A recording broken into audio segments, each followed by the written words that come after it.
तो बच्चों हम लोग देख लिए थे कि गया, मुजफ्फरपुर, पूर्णिया, हाजीपुर, बेतिया, मोतिहारी, छपरा, सिवान, दरभंगा, मधुबनी, सीतामढ़ी, समस्तीपुर ज़िले में 3.00 से 5.00% आबादी यहाँ पे आप लोगों को दिखाई दे रहा होगा। ठीक है, उसके बाद यहाँ पे अगर हम देखें तो यह ज़िले बिहार के उच्च आबादी वाले ज़िले हैं। ठीक है ना, जैसे आप लोगों को ऊपर दिखाई दे रहा है गया, मुजफ्फरपुर, पूर्णिया, हाजीपुर, बेतिया, मोतिहारी, छपरा, सिवान, दरभंगा, मधुबनी, सीतामढ़ी और समस्तीपुर ज़िले में ये जो ज़िले हैं इसमें जो है सबसे ज़्यादा घनी आबादी पाई जाती है। बाबू किताब पर ध्यान दीजिए, ठीक है, इधर उधर ध्यान मत दीजिए।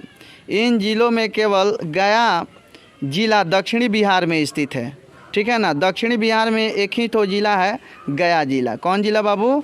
गया ज़िला। जैसा कि आप लोग यहाँ पे देख रहे होंगे, आप लोगों को नक्शा में हम दिखाते, गया दिख रहा है आप लोगों को। तो ये वाली जो ज़िला आपको दिखाई दे रही है ये गया है, जिसमें जो है घनी आबादी जो है पाई जाती है और दक्षिण बिहार में स्थित है। और शेष 11 ज़िले उत्तरी बिहार में अवस्थित हैं। शेष 11 ज़िले जो है आपको उत्तरी बिहार में जो है अवस्थित मिल जाएगा। आप लोग उत्तरी बिहार में इसको बढ़िया से देख सकते हैं। ठीक है, अब आ जाते हैं हम लोग अपने मेन टॉपिक पे। अवस्थित है, यह बिहार के कुल क्षेत्रफल का 39% है और इन ज़िलों में राज्य की 46% जनसंख्या संकेंद्रित है। बच्चों जैसा कि ऊपर जो ज़िला दिया गया है, जैसे गया, मुजफ्फरपुर, पूर्णिया, हाजीपुर, बेतिया, मोतिहारी, छपरा, सिवान, दरभंगा, मधुबनी, सीतामढ़ी और समस्तीपुर, इसमें बच्चों बिहार की 46% जो है जनसंख्या संकेंद्रित है। कितनी प्रतिशत?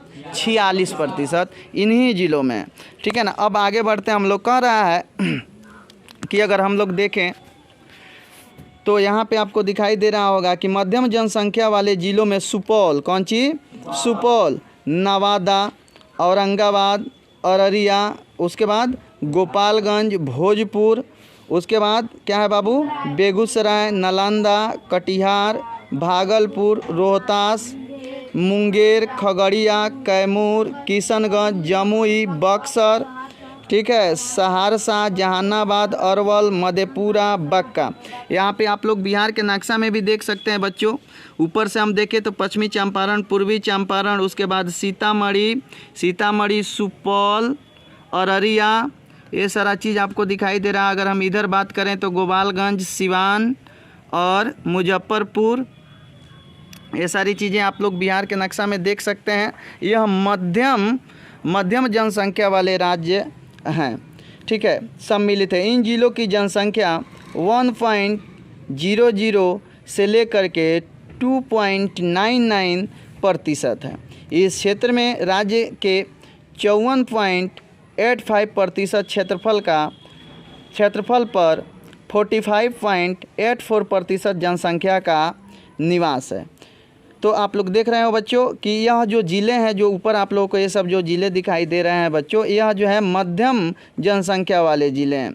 यहाँ कृषि से संबंधित कार्यों और नगर पूंजी के विस्तार के कारण सकारात्मक जनसंख्या का केंद्रित है।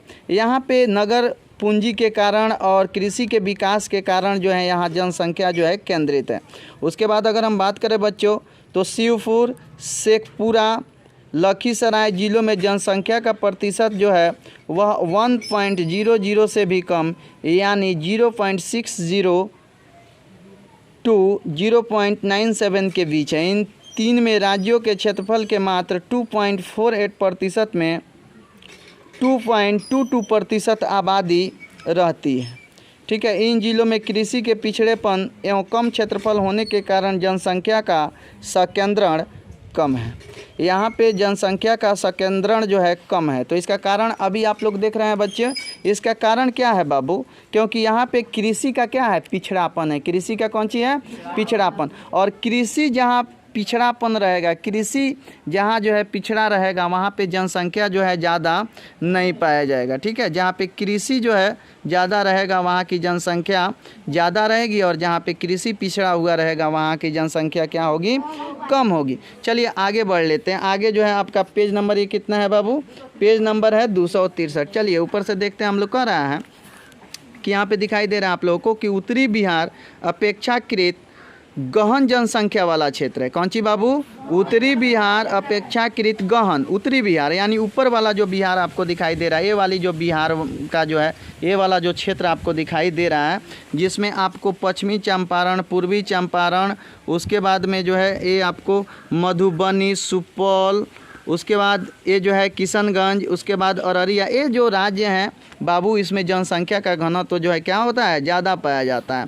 और जहाँ राज्य के कुल क्षेत्रफल के 43%, 43.80% पर 63.42% जनसंख्या का क्या है, संकेंद्रण है। इसके विपरीत दक्षिणी बिहार में 56.20% क्षेत्रफल पर राज्य की 36.58% जनसंख्या का केंद्रीकरण है। तो यहाँ पे बाबू अगर हम देखते हैं तो उत्तरी बिहार में जनसंख्या का घनत्व काफ़ी है, लेकिन दक्षिणी बिहार में जनसंख्या का घनत्व उतना ज़्यादा नहीं है। यहाँ पे जनसंख्या घनत्व जो है दिखाया गया है, जहाँ यहाँ पे दिखाया गया है 1000 से ज़्यादा को इस तरीके के चिन्ह से, और 1000 से 800 के जनसंख्या को इस तरीके के चिन्ह से, और 800 से 600 की जनसंख्या को इस तरीके के चिन्ह से, और 600 से कम की जनसंख्या को इस तरह के चिन्ह से। तो आप लोग ऊपर देख रहे हो कि सघन जनसंख्या वाला राज्य ए है। उसके बाद अगर हम बात करें तो उससे कम वाली जनसंख्या यहाँ पे और यहाँ पे पाई जाती है। उससे कम जनसंख्या की बात करें तो यहाँ पे पाई जाती है, और सबसे कम जनसंख्या की बात करें बच्चों तो वो यहाँ पे और यहाँ पे पाई जाती है। तो यह रहा जनसंख्या वितरण बिहार का। हम लोग आगे बढ़ रहे हैं। ठीक है, अब जा रहे हैं बच्चों, आगे बढ़ते हुए हम लोग चलेंगे। यहाँ पे हम देख रहे हैं पेज नंबर जो है, ये पेज नंबर है आपका 264। यहाँ पे अगर हम इस पेज में आते हैं तो यहाँ पे लिखा है इसके अंतर्गत आते हैं, और इन जिलों में राज्य की 17.50% भूमि पर 28.17% आबादी रहती है। ठीक है ना। यहाँ दूसरा बात करें हम तो उच्च घनत्व के ज़िले, इनके अंतर्गत वे ज़िले आते हैं जहाँ औसत घनत्व 1000 से 1200 व्यक्ति प्रति वर्ग किलोमीटर के बीच है। प्रति वर्ग किलोमीटर के बीच अगर 1000 से 1200 प्रति व्यक्ति आते हैं तो उसको जो है उच्च घनत्व वाला ज़िला कहा जाएगा। जैसे बाबू मुजफ्फरपुर देख रहे हो आप लोग, मुजफ्फरपुर, ठीक है ना। यहाँ पे आप लोग जाओगे तो मुजफ्फरपुर आप लोगों को दिख जाएगा, जहानाबाद के पटना, और पटना के जस्ट ऊपर आपको मुजफ्फरपुर जो है दिख जाएगा। ठीक है, वहाँ पे जो है जनसंख्या घनत्व तो जो है ज़्यादा पाया जाता है। तो यहाँ पे हम देखेंगे मुजफ्फरपुर, समस्तीपुर, उसके बाद गोपालगंज, मधुबनी, उसके बाद नालंदा ज़िले इस वर्ग में आते हैं। यहाँ पे प्रति 1000 से 1200 व्यक्ति प्रति वर्ग किलो के बीच पाए जाते हैं, प्रति वर्ग किलोमीटर के बीच पाए जाते हैं। तो राज्य के इन 6 जिलों में 14.41% भूमि पर बिहार की कुल जनसंख्या का 19.25% जनसंख्या निवास करती है। इस समूह में नालंदा जिला को छोड़कर सभी ज़िले उत्तरी बिहार में स्थित हैं।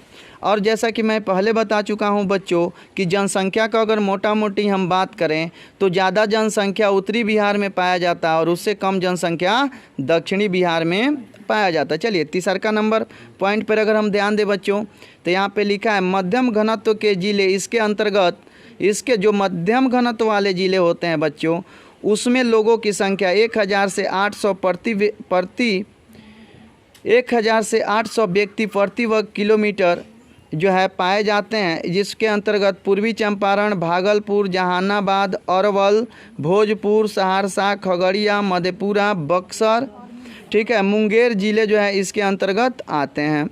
ठीक है ना। यहाँ जिलों में राज्यों की 24% से अधिक भूमि और राज्य कुल जनसंख्या का 18% आबादी क्या करती है, निवास करती है। भूमि की बात करें तो यह पूरे राज्य का 24% है और यहाँ पे अगर जनसंख्या की बात करें तो 18% जनसंख्या जो है यहाँ क्या करती है, निवास करती है।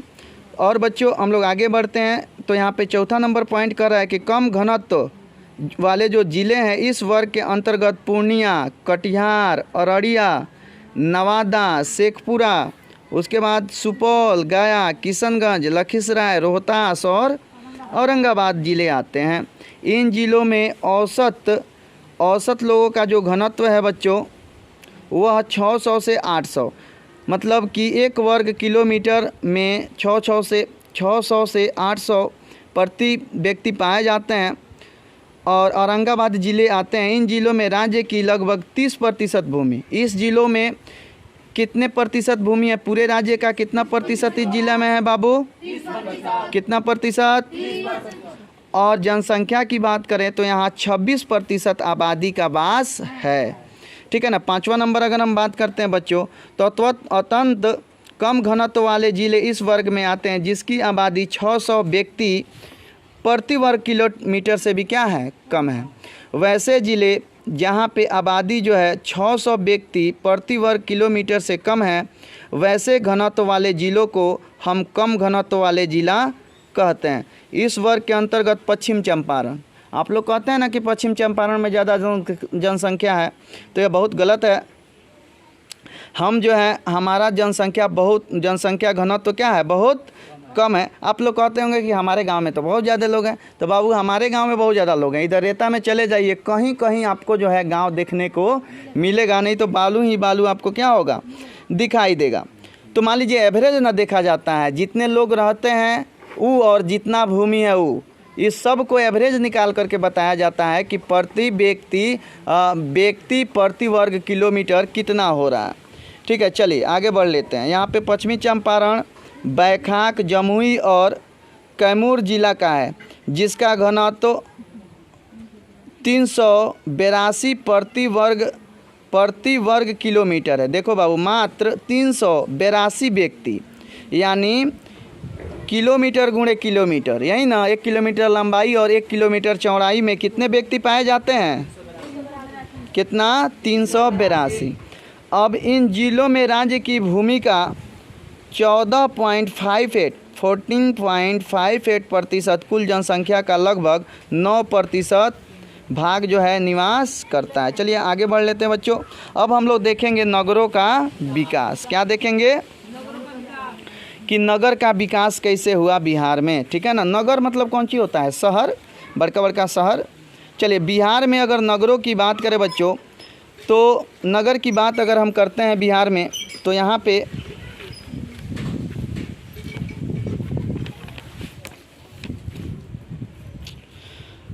बिहार में नगरों की अगर हम बात करें तो बिहार में नगरों के विकास का इतिहास बहुत पुराना है। इसका इतिहास जो है बहुत पुराना है। यहाँ के अधिकतर प्रमुख शहर किसी न किसी नदी के तट पर विकसित हैं। किसी न किसी नदी के तट पर क्या है बाबू, विकसित हैं। यहाँ के प्राचीन नगरों का विकास राजधानी, शिक्षा और यहाँ पे अगर हम बात करें तो प्राचीन नगरों का विकास राजधानी, शिक्षा, धार्मिक और व्यापारिक केंद्र के रूप में हुआ है। देखिए पहले जो भी सभ्यता विकसित हुई हैं वह सभी के सभी नदियों के किनारे विकसित हुई हैं। कोई कारण बता सकता है कि ऐसा क्यों? क्योंकि नदियों के किनारे बहुत सारे चीज़ों की सुविधा हो जाती थी। जैसे खाने के लिए आपको मछली मिल जाता था, परिवहन के लिए आपको पानी। अब परिवहन के लिए पानी पूछोगे कैसे, तो वहाँ पे क्या कीजिए, एगो लकड़ी काट के पानी में डाल दीजिए, आराम से दहता हुआ आपके घर के पास आ जाएगा। और दूसरा का सबसे बड़ी चीज़, पीने के लिए पानी और सिंचाई के लिए भी पानी। इसलिए जो भी गांव शहर पहले बसते थे वह नदियों के किनारे ही बसते थे। सबको समझ में आ रहा है? चलिए आगे बढ़ते हैं। इनमें पाटलिपुत्र, पटना का पुरानका नाम कौन सी है? उसके बाद नालंदा, नालंदा विश्वविद्यालय का नाम आप लोग सुने होंगे, वहाँ बाहर से भी लोग आके पढ़ते थे नालंदा विश्वविद्यालय में। उसका इतिहास अत्यंत गौरवशाली है नालंदा का। उसके बाद राजगीर, गया, गया में भगवान बुद्ध को ईश्वरीय ज्ञान प्राप्त हुआ था। उसके बाद वैशाली, वैशाली में ही सबसे पहले लोकतंत्र की स्थापना हुई थी। उसके बाद में बोध गया, उसके बाद उदयवेतपुरी, सीतामढ़ी आदि प्राचीन नगरों के उदाहरण हैं। मध्यकाल में भी यहाँ नगरों का विकास सड़कों के विकास एवं प्रशासनिक कारणों से हुआ। यहाँ पे सड़कों का विकास था और प्रशासनिक व्यवस्था थी। प्रशासनिक व्यवस्था का अर्थ क्या हुआ बाबू? प्रशासनिक व्यवस्था का अर्थ है कि वहाँ पे प्रशासन की व्यवस्था थी, ठीक है ना। वहाँ पे लोकतंत्र की अगर हम बात करें तो हो सकता है कि वहाँ लोकतंत्र हो या नहीं हो, लेकिन एक तरीके का गाइडेंस रहा होगा जिसे हम प्रशासनिक तौर पर उस समय मानते होंगे। ऐसे नगरों में सासाराम, कौन सी? दरभंगा। उसके बाद आ जाते हैं बाबू पूर्णिया, छपरा, सिवान इत्यादि आते हैं। अंग्रेज़ों के समय में बिहार में कुछ बदलाव आया। रेल और सड़क मार्गों का विकास हुआ। किसका किसका विकास हुआ बाबू? जिसके कारण सड़कों के किनारे नगर विकसित होने लगे। सड़कों के किनारे, किसके किनारे? सड़कों के किनारे। जैसे जितना भी बड़का बड़का शहर है सभी में बढ़िया बढ़िया क्या है? सड़क है। बात बुझा रहा है? अभी भी जो है सड़क के किनारे का ज़मीन जो है बहुत ज़्यादा महंगा मिलता है। क्यों? क्योंकि सड़क के किनारे आप उद्योग और व्यापार आराम से कर सकते हैं। कुछ नहीं तो एक दुकान भी खोल लीजिएगा तो भी आराम से चलेगा। जैसे यहाँ पे दुकान अगर खुले, यहाँ पे जो कोना में है दुकान चलेगा बढ़िया? नहीं तो दुकान के लिए क्या चाहिए बाबू? सड़क। तो यहाँ कुछ नगरों का विकास इस समय रेल व्यवस्था के कारण हुआ। आज़ादी के बाद यहाँ नगरों के विकास में तेजी आई। राज्य में औद्योगिक विकास, स्वास्थ्य, शिक्षा एवं जीवन की मौलिक सुविधाओं के विकास के कारण कई नए नगर भी विकसित हुए, जिसमें बरौनी, कौन सी बाबू? उसके बाद हाजीपुर, उसके बाद दानापुर, उसके बाद डालमिया नगर, उसके बाद मुंगेर, जमालपुर, कटिहार आदि हैं। किंतु आज के बिहार में नगरों का विकास भारत के बड़े राज्यों की तुलना में बहुत कम हुआ है। यहाँ सबसे कम शहरीकृत राज्य है। यहाँ की नगरीय आबादी 2001 की जनसंख्या के अनुसार मात्र 10.5% है, जबकि भारत की नगरीय जनसंख्या 27.78% है। देखिए बाबू, यहाँ पे आप लोगों को बताया जा रहा है कि भारत की नगरीय जनसंख्या कितना है? 27.78%। और बिहार की अगर हम बात करें तो वो कितना है? 10.5%। वर्तमान में बिहार में 1 लाख से अधिक जनसंख्या वाले नगरों की संख्या मात्र 19 है। बिहार में वैसे नगर जिसकी जनसंख्या 1 लाख से अधिक है उनकी संख्या कितनी है? 19। 10 लाख से ऊपर आबादी वाले महानगर में केवल पटना नगर अंकित है। वैसा नगर जिसकी जनसंख्या जो है 10 लाख है उसमें मात्र हमारा केवल एक ही नगर आता है और उसका नाम कौन सी है? पटना है। कौन सी है बाबू? पटना है। और यहाँ पे 2001 की जनसंख्या के अनुसार कुल नगरीय बस्तियों की जनसंख्या 131 है। कितना है बाबू? 131। बिहार के नगरों का कार्यात्मक स्वरूप इसकी उत्पत्ति से संबंधित है। यहाँ के पुराने नगर प्रशासन तथा व्यापार से जुड़े थे, परंतु आधुनिक नगर उद्योग, यातायात, व्यापार एवं शिक्षा से संबंधित हैं। यहाँ के लगभग सभी जिला मुख्यालय शुरू से ही प्रशासनिक कार्य के साथ साथ थोक व्यवसाय, शिक्षा एवं स्वास्थ्य जैसे नगरीय कार्यों से विकसित है। यहाँ के मैदानी भागों के अधिकतर जो है नगर सेवा ऐसे कार्यों से विकसित है। बिहार के कुछ चुने हुए नगरों में ही औद्योगिक इकाइयाँ स्थापित हैं। बिहार के सभी नगरों में औद्योगिक इकाइयाँ स्थापित नहीं हैं। कुछ ही चुने हुए नगरों में ही औद्योगिक इकाइयों का स्थापना हुआ है, जैसे डालमिया नगर, मुंगेर, बरौनी, जमालपुर, उसके बाद कटिहार प्रमुख है।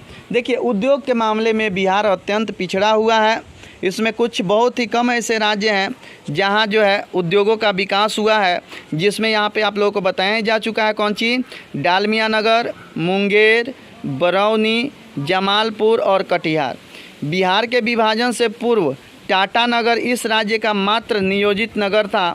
जमशेदजी टाटा ने केवल बिहार को नहीं बल्कि भारत को आधुनिक नगर नियोजन से सर्वप्रथम परिचय कराया। किंतु विभाजन के उपरांत बिहार में एक भी नियोजित नगर विकसित नहीं है। नियोजित नगर का अर्थ क्या हुआ, जिसको सोच समझ के प्लानिंग किया जाए। जैसे हमको शहर एगो बसाना है तो उस शहर में हम सबसे पहले एक हॉस्पिटल की व्यवस्था करेंगे, हर एक प्रकार की दुकानों की व्यवस्था करें जिससे रोज़मर्रा का सामान वस्तु वगैरह ये सब मिल जाए। उसके बाद एयरपोर्ट की व्यवस्था करेंगे जहाँ पे एरोप्लेन आके उतरे। उसके बाद एक बढ़िया सा फील्ड होना चाहिए जिस पे बच्चे क्रिकेट वगैरह जो भी खेल खेलना हो खेल सके। अच्छे स्कूल की व्यवस्था करेंगे जहाँ पे पढ़ाई वगैरह हो सके। तो इस तरह सारी चीज़ों को सोच करके और उस तरह का जब शहर बनाया जाता है, उस तरह के शहर की जब स्थापना की जाती है तो इसे हम बोलते हैं नियोजित शहर। ठीक है, अगर हम बात करें तो बिहार के नगरों का कार्यात्मक स्वरूप इनकी उत्पत्ति से संबंधित है। यहाँ के पुराने नगर प्रशासन तथा व्यापार से जुड़े थे, किंतु आधुनिक नगर उद्योग, यातायात, व्यापार और शिक्षा से संबंधित है। तो यहाँ तक तो हो ही गया था। हम लोग जो है आगे बढ़े, टाटा नगर के बारे में पढ़ रहे थे। तो जमशेदजी टाटा ने एक बहुत ही पूरे भारत को सुनियोजित नगर नियोजन से परिचय कराया था। किसने? जमशेदजी टाटा ने। ठीक है, उसके बाद किंतु विभाजन के उपरांत बिहार में एक भी नियोजित शहर विकसित नहीं है। प्राचीन काल से प्रसिद्ध पटना नगर भी आंशिक रूप से नियोजित नगर, आंशिक रूप से, इसमें सारा चीज़ व्यवस्थित नहीं है। जैसे कहीं एयरपोर्ट हो गया, कहीं दुकान हो गया, इस तरह। ठीक है, यह नगर बिहार की राजधानी है। ठीक है ना, पटना बिहार की क्या है बाबू? राजधानी है। बिहार के अधिकतर, हमारा राजधानी भी पूर्ण रूप से व्यवस्थित नहीं है। जो भी शहर अगर नियोजन करके बसाया जाएगा तो वहाँ पे रोड कैसे बनेंगे, घरों की बनावट कैसे होगी, रोड के किनारे घर कैसे बनेंगे, वहाँ पे एरोप्लेन जो बनता है हेलीपैड कहाँ पे होगा, ठीक है, हवाई अड्डा कैसे होंगे, खेल का मैदान कहाँ होगा, इस तरह सारा सोच करके अगर जो नगर बसाया जाएगा उसको नियोजित नगर कहते हैं। तो हमारा राजधानी भी नियोजित नगर में नहीं आता है, तो और शहर की तो आप बात ही करना छोड़ दीजिए। ठीक है, बिहार के अधिकतर नगर अनियोजित एवं अव्यवस्थित है। जैसे देख लीजिए गांव का व्यवस्था, ठीक है, इधर किसी का घर बन गया, उधर किसी का घर बन गया, किसी को घर में जाने के लिए 3 इंची का रास्ता छोड़ दिया गया, इस तरह की व्यवस्था हो गई तो अव्यवस्थित हो जाएगा। कुछ नियोजित नगरों में बरौनी तथा वाल्मीकि नगर को रखा जा सकता है। आज के क्लास में बच्चों बस इतना ही, मिलते हैं अगले नेक्स्ट क्लास में। तब तक अपने दोस्त और होस्ट को दीजिए इजाज़त।